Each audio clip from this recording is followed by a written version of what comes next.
కృపగలిగిన మా తండ్రి, పరిశుద్ధుడైన మా ప్రభువా, మీ ఘనమైన నామమునకు కృతజ్ఞతాస్తుతులు చెల్లిస్తూ ఉన్నాం. ఈ మాసమందు ముగింపు ఆదివారం ముందు ప్రభువా, మరొక పర్యాయము మీ సన్నిధిలో మమ్మల్ని సమకూర్చి ఆయన మీ వాక్యాన్ని ధ్యానం చేసుకుంటూ మాకు ఇచ్చిన అవకాశాన్ని బట్టి మీకు స్తోత్రాలు చెల్లిస్తూ ఉన్నాం. ప్రభువా, ఈ మాసమంతా కూడా మీ కృపచేత మమ్మల్ని కాపాడి భద్రపరిచి ప్రభా మాకు ఆయుష్ను మీరు పొడిగిస్తూ వచ్చినందుకై మీకు స్తోత్రాలు చెల్లిస్తూ ఉన్నాం. వినబోచున్న ఈ వర్తమానము వింటున్న మాకందరికి కూడా దీవెనకరంగా ఉండినట్లు సహాయం చేయండి. మీరు బోధకుడిగా ఉండి మీ వాక్యము ద్వారా మరొక పర్యాయం మమ్మల్ని దర్శించి బలపరిచి ధైర్యపరిచి ఒక నూతన ఉద్యోగాన్ని మాకు దయచేసి మీ కొరకు శక్తివంతముగా మా శేష జీవితాన్ని జీవించుటకు కృప చూపించమని మా రక్షకుడైన యేసుక్రీస్తు మహోన్నతమైన నామములో ప్రార్థన చేస్తున్నాం తండ్రి, ఆమేన్.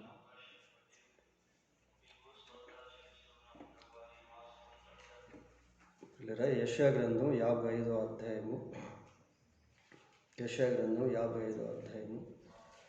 3వ వచనాన్ని చదువుకుందాం. యెషయా గ్రంథం 55వ అధ్యాయం 3వ వచనం. చెవి యొగ్గి నా యొద్దకు రండి, మీరు వినిన ఎడల మీరు బ్రతుకుదురు. నేను మీతో నిత్య నిబంధన చేసేదను, దావీదు నాకు చూపిన శాశ్వత కృపను మీకు చూపుదును. చాలు. పిల్లలు, యెషయా గ్రంథం 55వ అధ్యాయం 3వ వచనంలో సాక్షాత్తు దేవుడే ఈ మాటలు మాట్లాడుతూ ఉన్నాడు. ఇక్కడ ప్రభు ఏమంటున్నాడు అంటే, చెవి యొగ్గి నా యొద్దకు రండి, మీరు వినిన ఎడల మీరు బ్రతుకుదురు, నేను మీతో నిత్య నిబంధన చేసేదను, దావీదునకు చూపిన శాశ్వత కృపను మీకు చూపుదును. చెవి యొగ్గి నా యొద్దకు రండి అని దేవుడు ఇక్కడ మాట్లాడుతూ ఉన్నాడు. ఏదో సింపుల్గా నా యొద్దకు రండి అనకుండా చెవి యొగ్గి అని అనుటట్లో అది ఒక ప్రత్యేకమైనటువంటి ఎక్స్ప్రెషన్గా ఉన్నట్టు బైబిల్లో మనం చూస్తాము. పిల్లలు, ఆయా సందర్భాల్లో ఆయా సమయాల్లో దేవుడు ఈ పదజాలాన్ని సాక్షాత్ బైబిల్ గ్రంథంలో ఉపయోగించాడు. చూడండి, యెషయా గ్రంథం 1వ అధ్యాయము 2వ వచనం కూడా చదువుకుందాం. యెషయా గ్రంథం 1వ అధ్యాయము 2వ వచనం. యెహోవా మాట్లాడుచున్నాడు, ఆకాశమా ఆలకించుము, భూమి చెవియొగ్గుము. God is speaking to his creation. దేవుడు తన సృష్టితో కూడా ఈ రీతిగా మాట్లాడుట అనేది గమనార్హం. ఆకాశమా ఆలకించుము, భూమి చెవియొగ్గుము అని అంటున్నాడు. పిల్లలు, చెవియొగ్గుట అని అంటే మరి దేవుని యొక్క మాటకు ప్రతిస్పందించుట, దేవుని యొక్క మాటను జాగ్రత్తగా వినుట, జాగ్రత్తగా గమనించుట, ఆలోచించుట అని మనము చెప్పుకోవచ్చు. God is speaking to humanity in different ways. దేవుడు మానవాళితో అనేక విధాలుగా మాట్లాడుట అనేది బైబిల్లో మనం చూస్తాం. ప్రియులారా, చూడండి, హెబ్రీలకు రాసిన పత్రిక 1వ అధ్యాయము 1వ వచనం చదువుకుందాం. హెబ్రీ పత్రిక 1వ అధ్యాయము 1వ వచనం. పూర్వకాలమందు నానా సమయములలోను ఎలాగట నానా విధములుగాను ప్రవక్తల ద్వారా మన పితరులతో మాట్లాడిన దేవుడు పూర్వకాలమందు నానా సమయాల్లో నానా విధాలుగా ఆయన మాట్లాడుతూ వచ్చాడు. God speaks in actions. క్రియల ద్వారా కూడా దేవుడు మాట్లాడతాడు. పిల్లలు, ఆలోచనల ద్వారా దేవుడు మాట్లాడతాడు. స్వప్నమందు దేవుడు మాట్లాడిన సందర్భాలు బైబిల్లో మనకు కనబడతాయి. ఇప్పుడైతే దేవుడు తన ప్రియకుమారుడైన యేసుక్రీస్తు ప్రభు ద్వారా మాట్లాడుతూ ఉన్నాడు. God speaks by actions. దేవుడు క్రియారూపకంలో కూడా మాట్లాడుతూ ఉంటాడు. ఓరల్గా ఆయన మాట్లాడతాడు. రాజుల మొదటి గ్రంథం 18వ అధ్యాయము, రాజుల మొదటి గ్రంథం 18వ అధ్యాయము 24వ వచనాన్ని చదువుకుందాం. తరువాత మీరు మీ దేవత పేరును బట్టి ప్రార్థన చేయండి. నేనైతే యెహోవా నామమును బట్టి ప్రార్థన చేయుదును.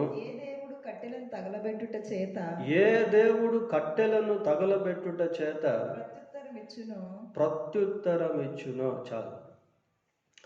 ఇక్కడ దేవుడు మాట్లాడే విధానం గురించి ప్రవక్త అయినటువంటి ఏలియా అంటున్నాడు. ఏమంటున్నాడు అంటే, ఏ దేవుడు కట్టెలను తగలబెట్టుట చేత ప్రత్యుత్తరం ఇచ్చును అంటే, కట్టెలు తగలబెట్టబడినప్పుడు అది దేవుడు మాట్లాడాడు అని అర్థము. ప్రియులారా, అదే జరిగినట్టు మనం చూస్తాం. 38వ వచనం కూడా చదువుకుందాం. అదే అధ్యాయము 38వ వచనం. అతడు ఇలాగున ప్రార్థన చేయుచుండగా యెహోవా అగ్ని దిగి దహన బలి పశువులను, కట్టెలను, రాళ్లను, బుగ్గిని దహించి కన్నకమందున్న నీళ్లను ఆరిపోచేశాడు. అది దేవుడు మాట్లాడాడు. అంటే ఏదో స్వరం ద్వారా అనేది కాదు, ఇక్కడ క్రియల ద్వారా కూడా దేవుడు మాట్లాడతాడు. అద్భుతాల ద్వారా దేవుడు మాట్లాడతాడు. ఆశీర్వాదాల ద్వారా దేవుడు మాట్లాడతాడు. హెచ్చరికల ద్వారా దేవుడు మాట్లాడతాడు. శిక్ష ద్వారా దేవుడు మాట్లాడతాడు. So God is speaking in different ways. అనేక విధాలుగా దేవుడు మాట్లాడుట అనేది బైబిల్లో మనము చూస్తూ వస్తాము. ప్రియులారా, సరే, ప్రభు ఇక్కడ ఏమంటున్నాడు అంటే, చెవి యొగ్గి నా యుద్ధకు రండి. ఈ చెవి యొగ్గి అనేటువంటి ఎక్స్ప్రెషన్ చాలా ప్రాముఖ్యమైనటువంటిది. బైబిల్లో ప్రతి అక్షరం, ప్రతి చిన్న పదాలు కూడా ఆయా సమయాల్లో అనేక భావాలను మరి తీసుకొచ్చే విధంగా ఉంటాయి. ప్రియులారా, ఈ చెవి యొగ్గుట అనే పదం పలు సందర్భాల్లో రీసౌండ్గా ప్రతిధ్వనించినట్టుగా మనము చూడవచ్చు. యెషయా గ్రంథం 48వ అధ్యాయము, యెషయా గ్రంథం 48వ అధ్యాయము 12వ వచనం కూడా చదువుకుందాం. యాకోబు నేను పిలిచిన ఇశ్రాయేలు నాకు చెవి యొగ్గి వినుము. నేనే ఆయనను, నేను మొదటివాడును, కడపటివాడును, నా హస్తము భూమి పునాది వేసెను. చాలు. ఇంకా చదువుకుంటూ వెళ్తే దేవుడు ఇంకా అక్కడ ఏం మాట్లాడాడనేది మనకు అర్థమవుతుంది. పిల్లలు, చెవి యొగ్గుము అని చెప్పి నేను మొదటివాడును, కడపటివాడును అని దేవుడు మాట్లాడుతూ ఉన్నాడు. God is revealing himself to the people of Israel. Israel ప్రజలకు దేవుడు తన మాట ద్వారా తను తాను బయలుపరుచుకుంటా ఉన్నాడు. పిల్లలు, ఎవరైతే దేవుని మాటకు చెవి యొగ్గుతారో వారికి దేవుడు ఎవరో అనేటువంటి సత్యము అర్థమవుతుంది. ఆయనే మొదటివాడు అని, కడపటివాడు అని, జీవము కలిగిన వాడు అని, పరిశుద్ధుడు అని, సత్యవంతుడు అని, ఆయనే సృష్టికర్త అని, ఆయనే భూమి ఆకాశములకు సృష్టికర్త అని, ఇలాగున్న మనిషి దేవుని యొక్క మాట విన్నప్పుడు దేవుడు ఎలాంటి వాడో, ఆయన ఎలాంటి కార్యాలు చేయగలడో, ఇలాంటి విషయాలు మనిషికి అర్థమవుతాయి. పిల్లలు, ఆలోచన ద్వారా కూడా దేవుడు మాట్లాడతాడు. చూడండి, సామెతల గ్రంథం 1వ అధ్యాయము 30వ వచనం చదువుకుందాం. సామెతల గ్రంథం 1వ అధ్యాయము 30వ వచనం. నా ఆలోచన విననొల్లకపోయిరి. God is speaking by thoughts. ఆలోచనల ద్వారా కూడా దేవుడు మాట్లాడుతాడు. ప్రియులారా, అదేదో మనం దేవుని యొక్క స్వరం వింటేనే ఆయన మాట్లాడినట్టు కాదు. ఆయన ఆలోచనల ద్వారా కూడా మాట్లాడినప్పుడు దాన్ని మనం గుర్తించేటువంటి వారంగా, గ్రహించేటువంటి వారంగా ఉండాలి. క్రియల ద్వారా దేవుడు మాట్లాడుతూ ఉన్నప్పుడు దాన్ని గుర్తించేటువంటి వారంగా ఉండాలి. స్వస్థత కార్యాల ద్వారా దేవుడు మాట్లాడుతూ ఉన్నప్పుడు ఇది దేవుని యొక్క స్వస్థత లేక ఇది దేవుని యొక్క స్వరము అని గుర్తించేటువంటి వారంగా ఉండాలి. ప్రియులారా, యెషయా గ్రంథం 51వ అధ్యాయము 4వ వచనం కూడా చదువుకుందాం. నా ప్రజలారా నా ప్రజలారా నా మాట ఆలకించుడి. నా మాట ఆలకించుడి. నా జనులారా నా జనులారా నాకు చెవియొగ్గి వినుడి. నాకు చెవి ఒగ్గి వినుడి. ఉపదేశము నా యొద్ద నుండి బయలుదేరును. ఆ, జనములకు వెలుగు కలుగునట్లుగా ఉమ్, నా విధిని నియమింతును. చాలు. ఇక్కడ కూడా దేవుని స్వరం మనం వింటాము. నా ప్రజలారా నా మాట ఆలకించండి, నా జనులారా నాకు చెవి ఒగ్గి వినుడి, ఉపదేశము నా యుద్ధ నుండి బయలుదేరు. Those who listen God will receive his message. దేవుని యొక్క స్వరాన్ని వినేటువంటి వారు ఆయన సందేశాన్ని అందుకుంటారు పిల్లలు. ఆయన ఉపదేశమును పొందుకునేటువంటి వారిగా ఉంటారు. కనుక ప్రభు ఇక్కడ అంటున్నాడు, చెవి ఒగ్గి నా యుద్ధకు రండి. కొద్దిమంది దేవుని కార్యాలు అనుభవిస్తూనే ఉంటారు. దేవుడిచ్చే స్వస్థత, దేవుడిచ్చే ఆశీర్వాదం ఇవి అనుభవిస్తూనే ఉంటారు, కానీ దేవుని వద్దకు మాత్రము రారు పిల్లలు. దేవుని వద్దకు మాత్రం రారు. పరిస్థితులు బాగైపోయినప్పుడు, ఆరోగ్యం బాగైపోయినప్పుడు దేవుణ్ణి మర్చిపోయేటువంటి వారిగా అనేక మంది ఉంటారు. అంతకుముందు ఎంతో దీనులుగా, అంతకుముందు ఎంతగానో తగ్గించుకునేటువంటి వారిగా, దేవుని సన్నిధికి వచ్చేటువంటి వారిగా, ప్రార్థన చేసుకునేటువంటి వారిగా ఉంటారు, కానీ వారి జీవితంలో ఎక్కడైనా దేవుని కార్యాలు జరిగిన తర్వాత మళ్ళీ దేవుణ్ణి మర్చిపోయేటువంటి వారిగా ఉంటారు. They don't come to God's presence after receiving his miracles, his blessings, his healing. అయితే ప్రభు ఇక్కడ ఏమంటున్నాడు అంటే, చెవి ఒగ్గి నా యుద్ధకు రండి అంటున్నాడు. కమ్ అంటు మీ అని అంటున్నాడు. ప్రియులైన మనుషులు దేవుని యొద్దకు వచ్చుట అనేది చాలా ప్రాముఖ్యం. ఎవరైతే దేవుని యొద్దకు వస్తారో వారి జీవితాల్లో దేవుని యొక్క కార్యాలు అనుభవిస్తారు. యాకోబు రాసిన పత్రిక 4వ అధ్యాయం, యాకోబు రాసిన పత్రిక 4వ అధ్యాయము 8వ వచనం చదువుకుందాం. దేవుని యొద్దకు రండి, దేవుని యొద్దకు రండి, అప్పుడు ఆయన మీ యొద్దకు అప్పుడు ఆయన మీ యొద్దకు వచ్చు. చూడండి, మనిషి దేవుని యొద్దకు వచ్చినప్పుడు దేవుడు మనిషి యొద్దకు వస్తాడు. Why God comes to man when he comes to God. మనిషి దేవుని యొద్దకు వచ్చినప్పుడు ఎందుకు దేవుడు మనిషి వద్దకు వస్తాడు అని అంటే, తన వద్దకు వచ్చినటువంటి మనిషితో దేవుడు సహవాసం అనేది చేస్తాడు. తన వద్దకు వచ్చినటువంటి మనిషిని ఆయన రిసీవ్ చేసుకుంటాడు. God always welcome people who come to him. ఆయన వద్దకు వచ్చేటువంటి వారందరినీ కూడా దేవుడు చేర్చుకుంటా ఉంటాడు పిల్లలు. ప్రభు ఒక మాట అన్నాడు యోహాను సువార్తలో, ఏమన్నాడంటే, నా యొద్దకు వచ్చేవాడిని నేను ఎంత మాత్రం బయటికి త్రోసివేయను అని అన్నాడు. మనిషి దేవుని వద్దకు వచ్చినప్పుడు, దేవుడు మనిషి వద్దకు వచ్చినప్పుడు అక్కడ ఒక డివైన్ ఫెలోషిప్ అనేటువంటిది ఏర్పడుతుంది. పరలోక సంబంధమైనటువంటి సహవాసం అనేటువంటిది సమకూర్చబడుతుంది. అప్పటి నుండి మనిషి దేవునితో మాట్లాడేటువంటి వాడిగాను, దేవుడు ఆ వ్యక్తితో మాట్లాడేటువంటి వాడిగాను, దైవిక సంబంధమైనటువంటి అనుభూతులు ఆ వ్యక్తి కలిగి ఉండేటువంటి వాడిగాను మారుతుంది పిల్లలు. అలాగనే మత్తయి సువార్త 11వ అధ్యాయము 28వ వచనం కూడా చదువుకుందాం. ఇది కూడా ఒక నోటబుల్ వర్డ్స్గా బైబిల్లో మనం చూస్తాం. మత్తయి సువార్త 11వ అధ్యాయం 28వ వచనం. ప్రయాసపడి భారము మోసుకొనుచున్న సమస్త జనులారా నా యొద్దకు రండి, నేను మీకు విశ్రాంతి కలుగు చేస్తాను. ఇక్కడ కూడా నా యొద్దకు రండి అని ప్రభువు మాట్లాడుతూ ఉన్నాడు పిల్లారా. ఎందుకు మనిషి దేవుని యొద్దకు రావాలి అంటే, ఈ రోజుల్లో మనిషి తన జీవితంలో విస్తారమైనటువంటి ప్రయాసలు కలిగి ఉన్నాడు. ఆ ప్రయాసలతో కృంగిపోతూ ఉన్నాడు, నలిగిపోతూ ఉన్నాడు. రకరకాల మానసిక సంబంధమైనటువంటి శోభ, రకరకాల మానసిక సంబంధమైనటువంటి రుగ్మతలు మనిషి తన జీవితంలో అనుభవిస్తూ ఉన్నాడు. రకరకాల భారాలు మనిషి మోసేటువంటి వాడిగా ఉన్నాడు. అయితే ఎవరైతే యేసుక్రీస్తు ప్రభు దగ్గరికి వస్తారో వారికి ప్రభు ఏమిస్తాడట? విశ్రాంతిని ఇస్తాను అంటున్నాడు. ఇది యూనివర్సల్ కాల్గా మనం చెప్పుకోవచ్చు ప్రియులారా. సమస్త జనులారా అంటే it is not a particular group of people but for all. ఇదేదో ఒక ప్రత్యేకమైన గుంపు కోసం కాదు, కానీ లోకంలో ఉన్న మనుషులందరికీ దేవుని యొక్క విశ్వనీయమైనటువంటి పిలుపుగా మనం చూడవచ్చు. మత్తయి సువార్త 4వ అధ్యాయము 24వ వచనం కూడా చూద్దాం పిల్లలు. 4:24. ఆయన కీర్తి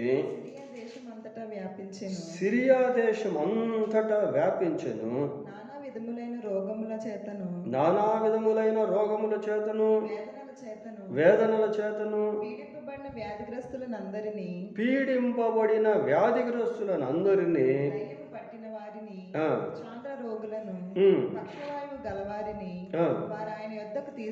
వారు ఆయన యొద్దకు తీసుకొని రాగా ఆయన వారిని స్వస్థపరచెను.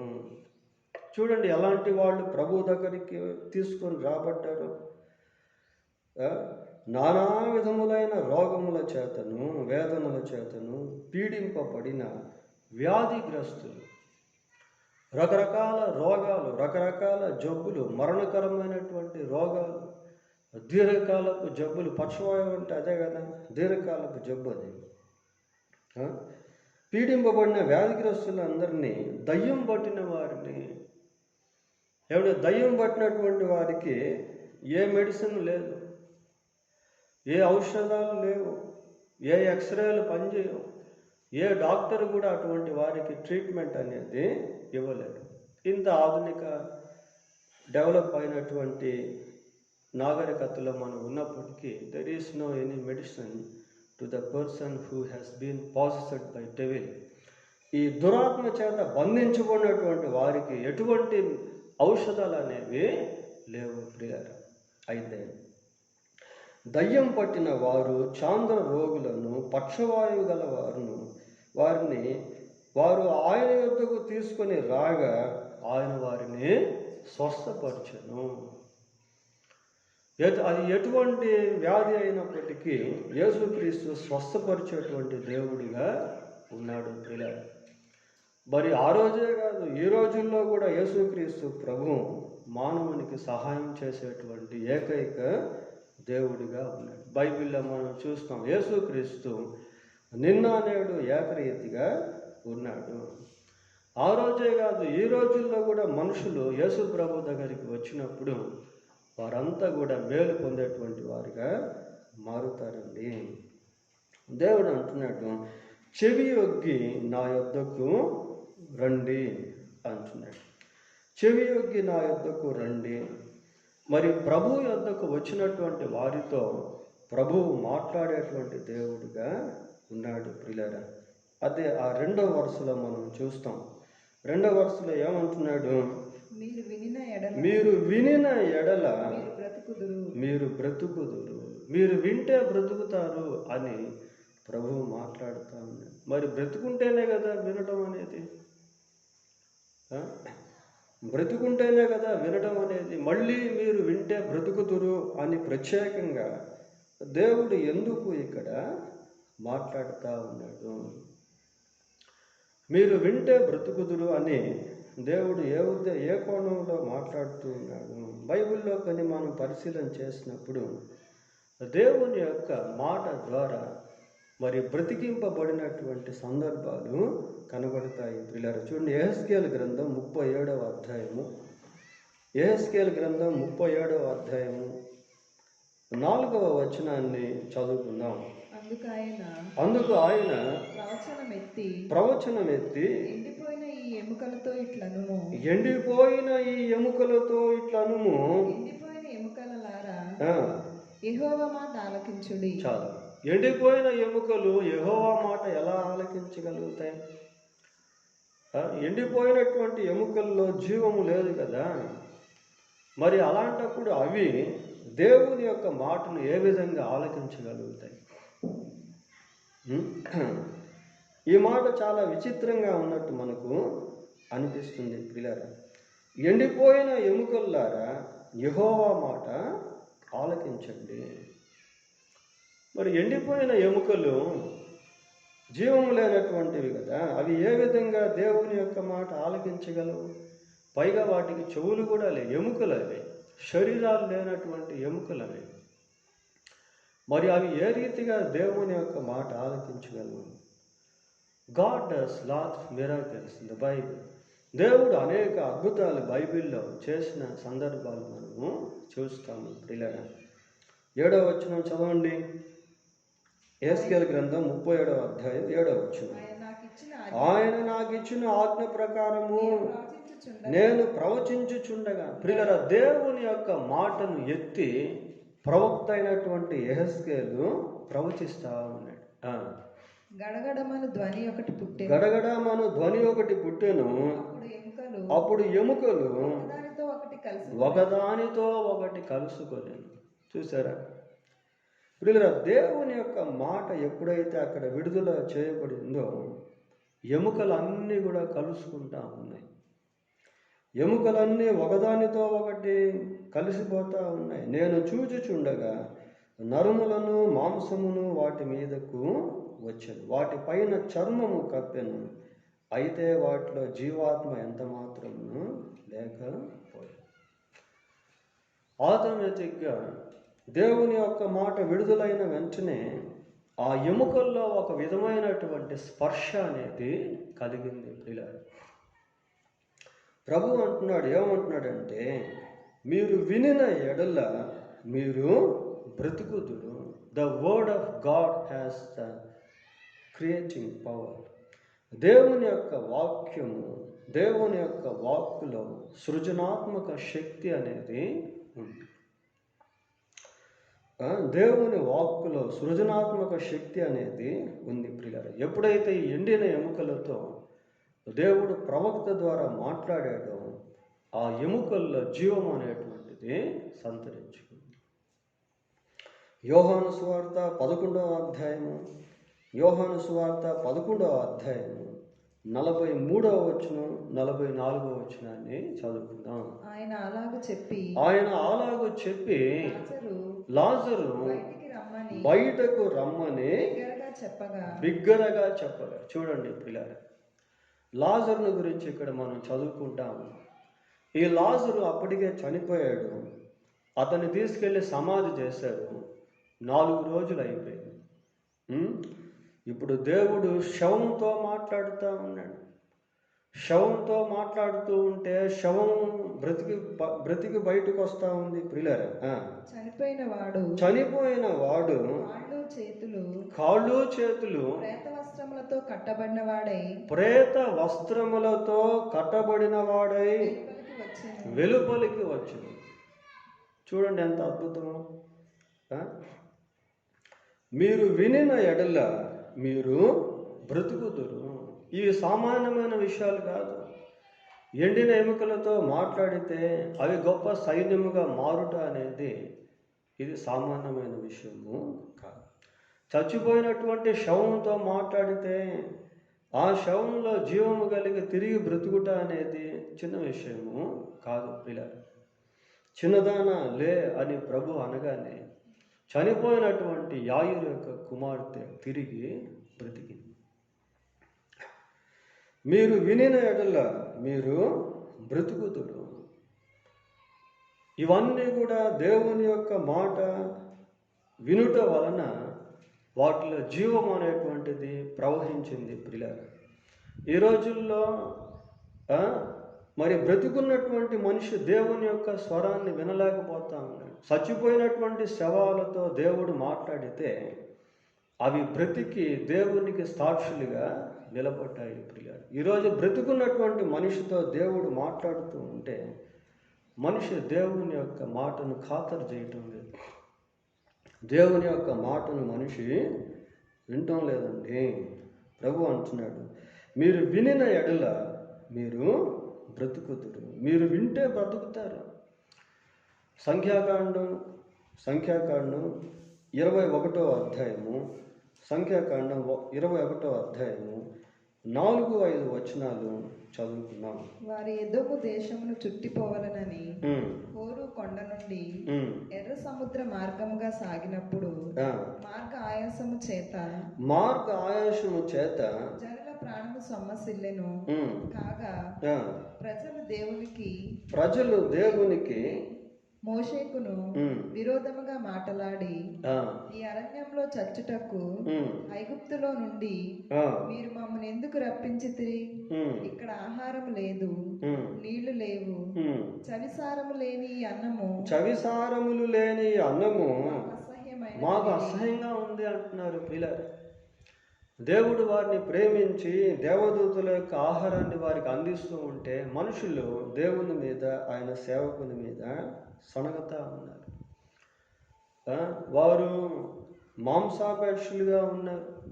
వారు లోక సంబంధమైనటువంటి ఆశలు కలిగిన ప్రజలుగా ఉన్నారు. దేవుని యొక్క అద్భుతాలు చూసి దేవుని ద్వారా ఐగుప్తు బానిసత్వంలో నుంచి విడిపించబడి బయటకు రప్పించబడి దేవుని యొక్క గొప్ప అద్భుతాలు కార్యాలు అనుభవిస్తూ ప్రయాణం చేస్తూ ఉన్నా కూడా వారి పరిస్థితి ఎలాగుందంటే దేవుని మీద సణిగేటువంటి వారిగా ఉన్నారు.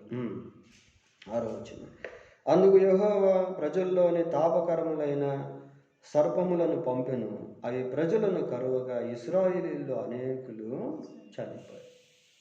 తాపకరమైనటువంటి సర్పాలను దేవుడు పంపించాడు పిల్లలు. అది మనం ఇందాక చెప్పుకున్నాం. దేవుడు మాట్లాడుట అంటే కేవలం ఓరల్గా స్వరం వినే విధంగా కాదు, కానీ క్రియల ద్వారా కూడా దేవుడు మాట్లాడతాడు. ఆలోచనల ద్వారా కూడా దేవుడు మాట్లాడతాడు. ఆశీర్వాదాల ద్వారా కూడా దేవుడు మాట్లాడతాడు. శిక్ష ద్వారా కూడా దేవుడు మాట్లాడతాడు. ఆ విష సర్పాలు వచ్చేసరికి అనేక మంది చనిపోయారు. 7వ వచనం, కాబట్టి ప్రజలు మోషే యొద్దకు వచ్చి, మేము యెహోవాకును నీకును విరోధముగా మాట్లాడి పాపము చేసితిమి. యెహోవా మా మధ్య నుండి ఈ సర్పములను తొలగించినట్లు ఆయనను వేడుకొనమనిరి. వారికి ఒక గ్రహింపు అనేది వచ్చింది. పిల్లరా, మేము నీకు దేవునికి విరోధంగా జీవించాం, సడిగాం, గొణిగాం. అందుకే ఈ శాపం అందుకే ఈ యొక్క మరణం మా మధ్యకు వచ్చింది. వేడుకోండి అనగానే మోషే ప్రార్థన చేశాడు. మోషే ప్రార్థన చేస్తే దేవుడు మోషేతో మాట్లాడాడు. ఏమని మాట్లాడాడు? నీవు తాపకరమైన సర్పము వంటి ప్రతిమను చేయించి స్తంభం మీద పెట్టుము. అప్పుడు కరువుబడిన ప్రతి వాడును దాని వైపు చూచి బ్రతుకునని మోషేకు సెలవిచ్చి. కరువుబడినటువంటి వాళ్ళు ఇంకా చనిపోతారు పిల్లలు. అప్పటికే చాలామంది చనిపోయారు. అక్కడ మనం చూసాం పై వచనంలో. ఇంకా సర్పముల చేత కరువుబడినటువంటి వారు చావు బ్రతుకుల మధ్య కొట్టుమిట్టాడుతూ ఉన్నారు. అలాంటి వారికి ఒక ఊరట ఇక్కడ మనము చూస్తాము. కాబట్టి మోషే ఇత్తడి సర్పం ఒకటి చేయించి స్తంభం మీద దాన్ని పెట్టెను. అప్పుడు సర్పపు కాటు తినిన ప్రతి వాడును, వీళ్ళందరికీ సర్పాలు కరిచాయి. సర్పపు కాటు తిన్న ప్రతి వాడును ఆ ఇత్తడి సర్పమును నిదానించి చూచినందున బ్రతికెను. మీరు వినిన ఎడల మీరు బ్రతుకుదురు. మరణానికి దగ్గరగా వెళ్ళినప్పటికీ దేవుని యొక్క మాట వినినట్లయితే మనిషి బ్రతుకుతాడు పిల్లలు. ఇక్కడ అదే మనం చూస్తూ ఉన్నాం.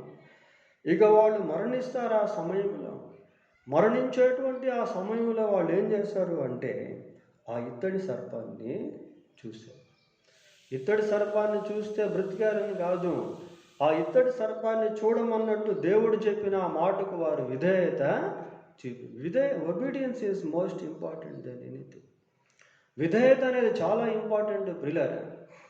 మరి లోతు యొక్క భార్య, 2 కుమార్తెలు ఆ సొదొమ గొమొర్రాను విడిచి వెళ్తా ఉన్నారు. వారు వెళ్ళేటువంటి సమయంలో వారికి ఒక ఆదేశం ఇవ్వబడింది. ఏంటి అంటే వాళ్ళు వెనక్కి తిరిగి అది విధేయత అనమాట. వెనక్కి తిరిగి చూడకుండా వెళ్ళిపోవాలి. అదే వాళ్ళకి ఇవ్వబడినటువంటి ఒక కట్టడ, ఒక ఆజ్ఞ. ఇంకా వెనక్కి తిరిగి చూడకూడదు, ఇంక నేరుగా ముందుకు వెళ్ళిపోతూ ఉండాలి. అలా వెళ్తూ ఉన్నారు. లోతు యొక్క భార్య వెనుతిరిగి చూసి she became a pillar of salt, ఉప్పు స్తంభంగా మారి. మిగతా ముగ్గురు ఎందుకు మారలే ఉప్పు స్తంభాలుగా? లోతు యొక్క కుమార్తెలు కూడా ఉన్నారు కదా, వాళ్ళు ఎందుకు ఉప్పు స్తంభాలుగా మారలేదు అంటే వాళ్ళు వెనుకకు తిరిగి చూడలేదు. వాళ్ళు అక్కడ విధేయత చూపించారు కాబట్టి వాళ్ళు ఉప్పు స్తంభాలుగా మారలేదు. ఇక్కడ విధేయత అనేది ఇంపార్టెంట్ ప్రియులారా. ఆ సర్ప బొమ్మను చూడటం వల్ల వీళ్ళు బ్రతికారు అనేది కాదు, చూడమని దేవుడు చెప్పాడు కనుక ఆ మాట వీళ్ళు విన్నారు కనుక ఆ మాట వీళ్ళు గాయకొన్నారు కాబట్టి వీళ్ళు బ్రతికారు. మీరు వినిన ఎడల మీరు బ్రతుకుదురు. వింటే బ్రతుకుతారు. దేవుని యొక్క మాటను వింటే బ్రతుకుతారు. దేవుడు ఇచ్చే హెచ్చరికను తీసుకుంటే బ్రతుకుతారు. ప్రభు అంటున్నాడు, ఏమంటున్నాడంటే, చెవియొగ్గి నా యొద్దకు రండి, మీరు వినిన ఎడల మీరు బ్రతుకుదురు. వింటే మీరు బ్రతుకుతారు.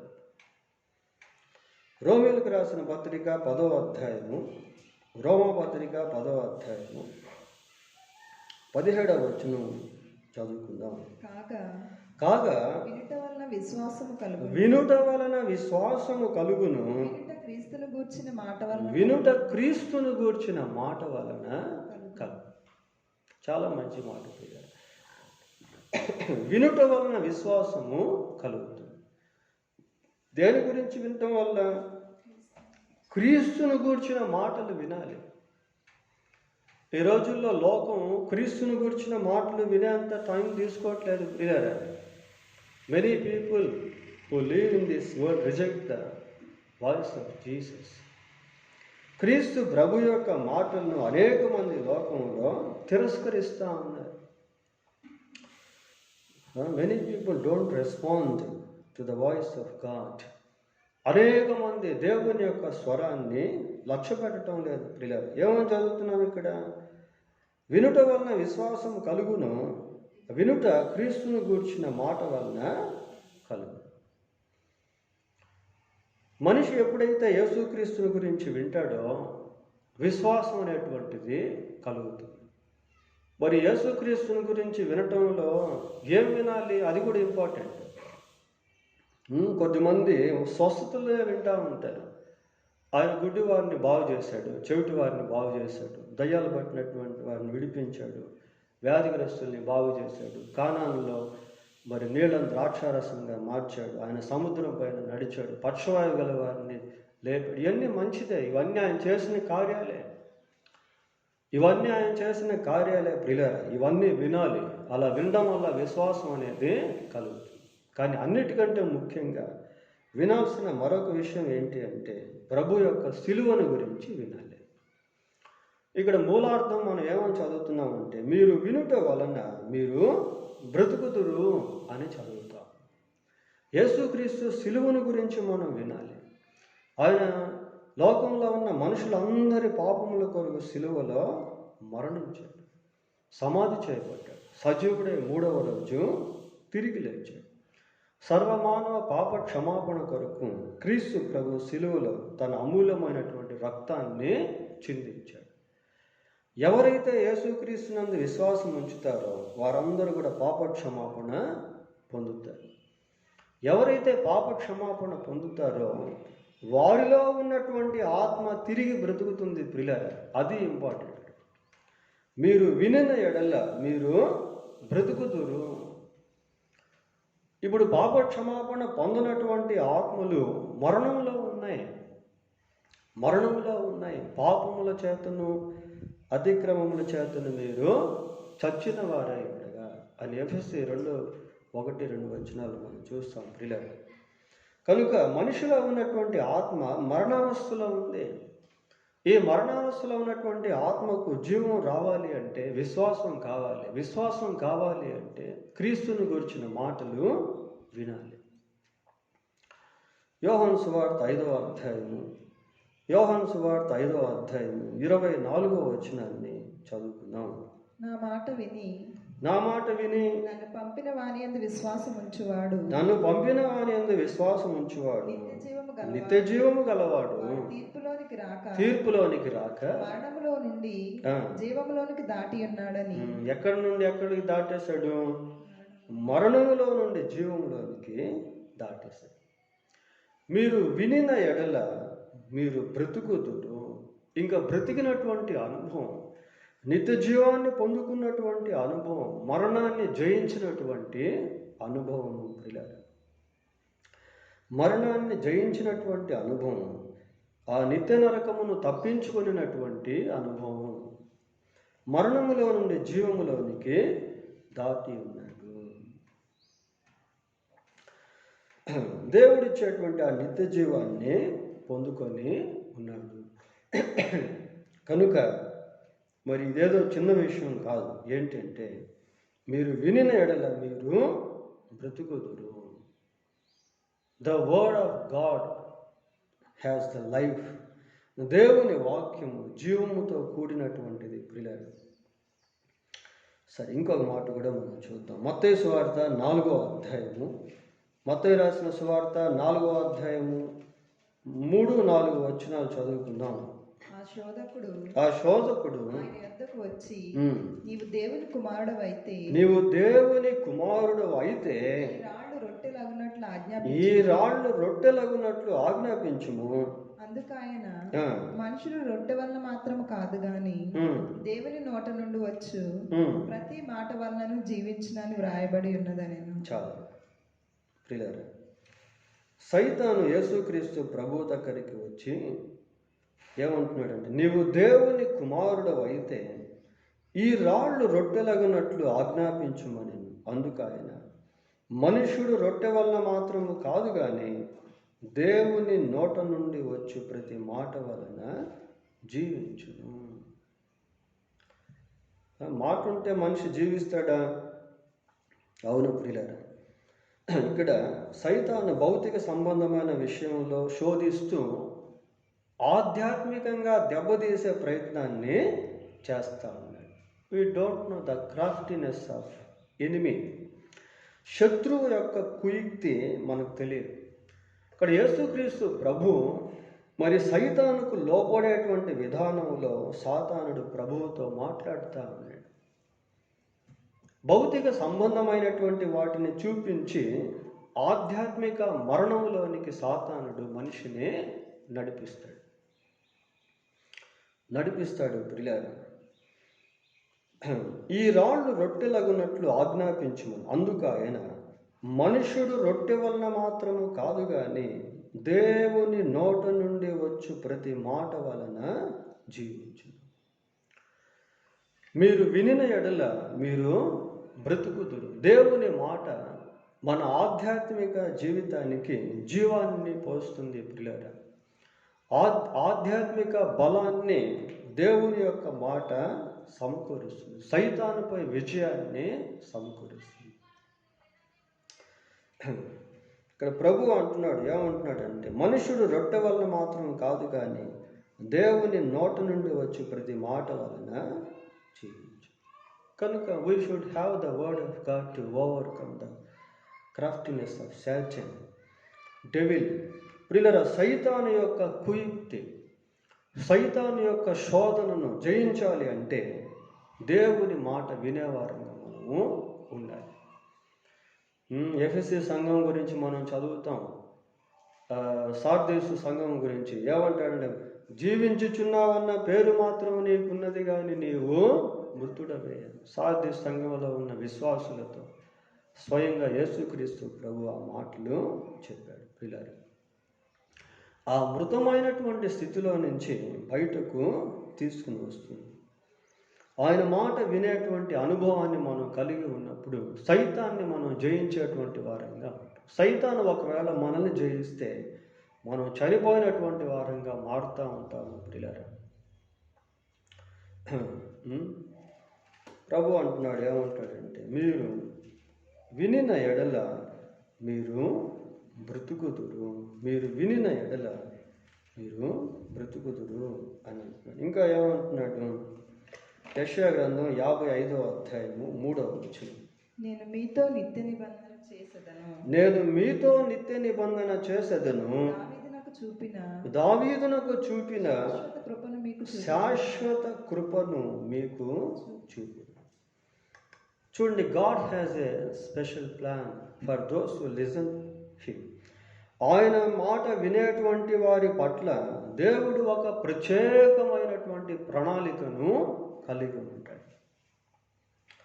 చెవియొగ్గి నా యొద్దకు రండి, మీరు వినిన ఎడల మీరు బ్రతుకుదురు, నేను మీతో నిత్య నిబంధన చేసేదను అని దావీదును గురించి ఇక్కడ ప్రభువు మాట్లాడుతూ ఉన్నాడు. ప్రియులారా, నేను మీతో నిత్య నిబంధన చేసేదను, దావీదునకు చూపిన శాశ్వత కృపను మీకు చూపు.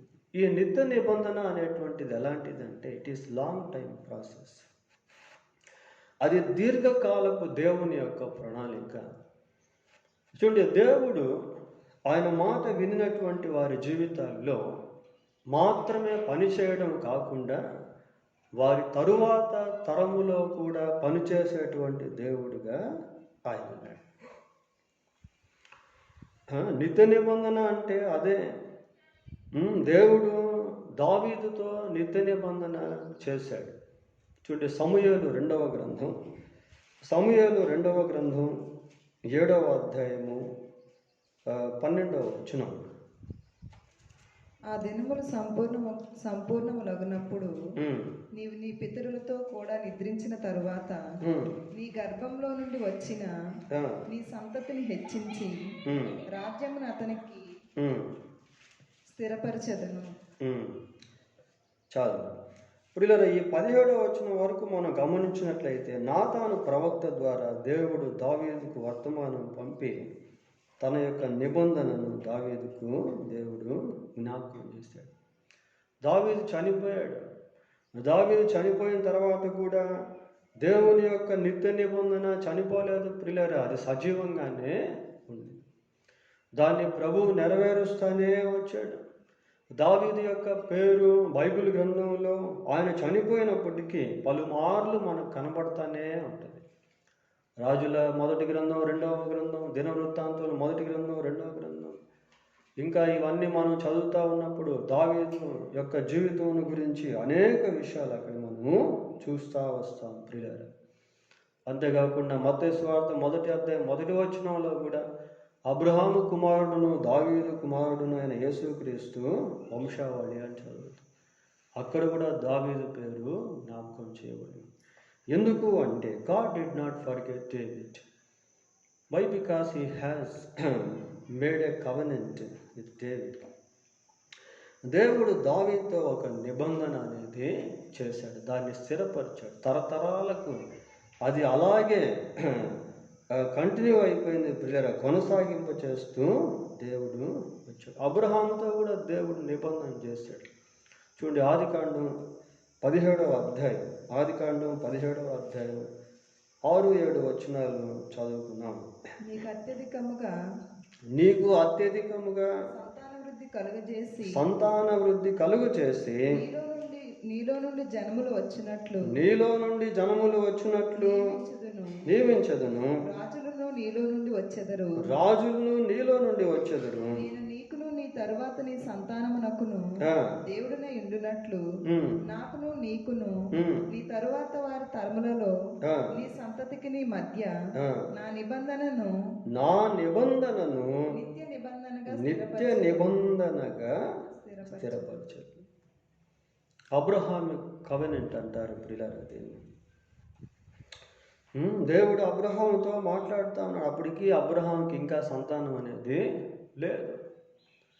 కానీ అబ్రహాంలో నుంచి రాబోయేటువంటి తరాలను గురించి, సంతానమును గురించి దేవుడు ముందుగా మాట్లాడుతూ ఒక నిబంధన చేసి దాన్ని నిత్య నిబంధనగా స్థిరపరిచాడు.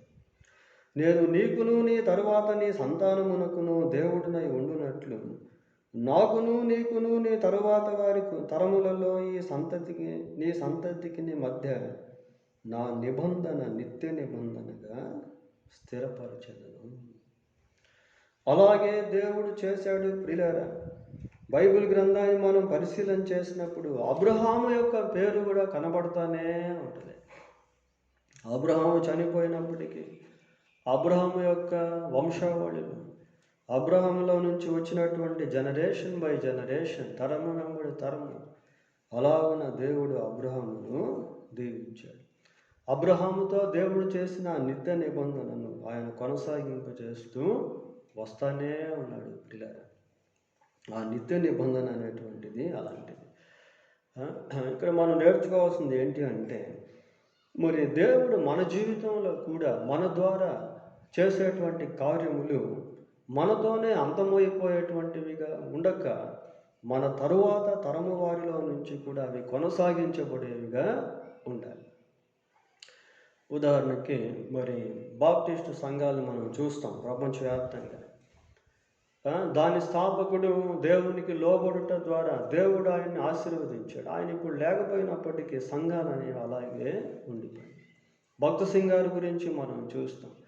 భక్త సింగారిని దేవుడు ఆశీర్వదించాడు. ఆయన మరణించాడు, కానీ ఆయన ద్వారా జరిగినటువంటి పరిచర్య ఇంకను సజీవంగానే ఉంది. అనేక సంఘాలు స్థాపించబడ్డాయి. ఎల్ఈఎఫ్ కూడా అంతే. ఎన్ దానియేలు గారి ద్వారా దేవుడు ఫెలోషిప్ను స్థాపించి దాన్ని ఇంకను కొనసాగింపు చేస్తూ ప్రపంచవ్యాప్తంగా సంఘాలు అనేవి ఉన్నాయి. యేసయ్య గారి గురించి మనకు తెలుసు. ఆయన ఇప్పుడు లేడు, చనిపోయాడు, కానీ దేవుడు ఆయన ద్వారా సంఘాలను స్థాపించి వాటిని ఇంకా సజీవులుగా ఉంచి ఉన్నాడు ప్రియులారా. ఇలాగ అనేక మందిని మనం చూస్తాం. సాల్వేషన్ ఆర్మీ అని, పెంతెకోస్తు అని, ఇట్లా. కనుక జనరేషన్ బై జనరేషన్, తరం వెంబడి తరం దేవుడు ఒక నిబంధన చేసినప్పుడు, ఒక వాగ్దానం చేసినప్పుడు దాన్ని తప్పనిసరిగా నెరవేరుస్తాడు. ప్రభు ఇక్కడ అంటున్నాడు, చెవి యొగ్గి నా యొద్దకు రండి, లిసన్ టు మీ. చెవి యొగ్గి నా యొద్దకు రండి, మీరు వినిన ఎడల మీరు బ్రతుకుదు.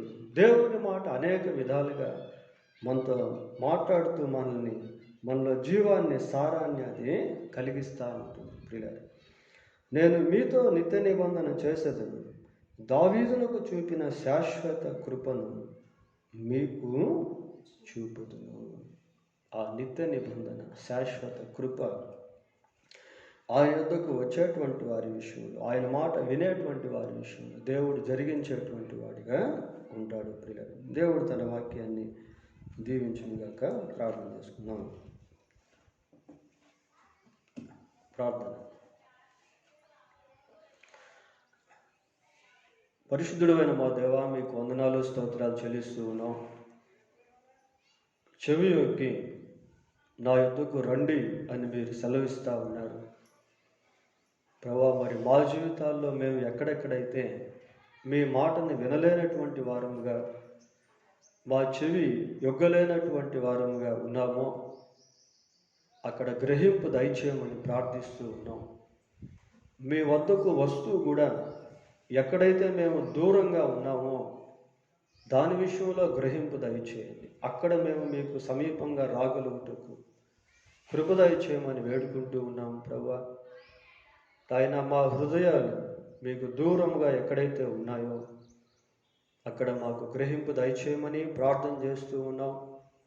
నాయన, మీ మాట వినేటువంటి వారముగా మేము ఎల్లప్పుడూ ఉండునట్లు సహాయం చేయండి. మీరు స్వరము ద్వారా మాత్రమే కాకుండా క్రియల ద్వారా, ఆలోచనల ద్వారా, స్వస్థతల ద్వారా, హెచ్చరికల ద్వారా, శిక్ష ద్వారా, గద్దింపుల ద్వారా కూడా మాట్లాడేటువంటి దేవుడు కనుక మీరు ఏ కోణంలో మాతో మాట్లాడుతారో ఆ మాటను మేము గుర్తించి, గ్రహించి అక్కడ మేము చేయవలసిన వాటిని చేయుటకు దయతో సహాయం చేయండి.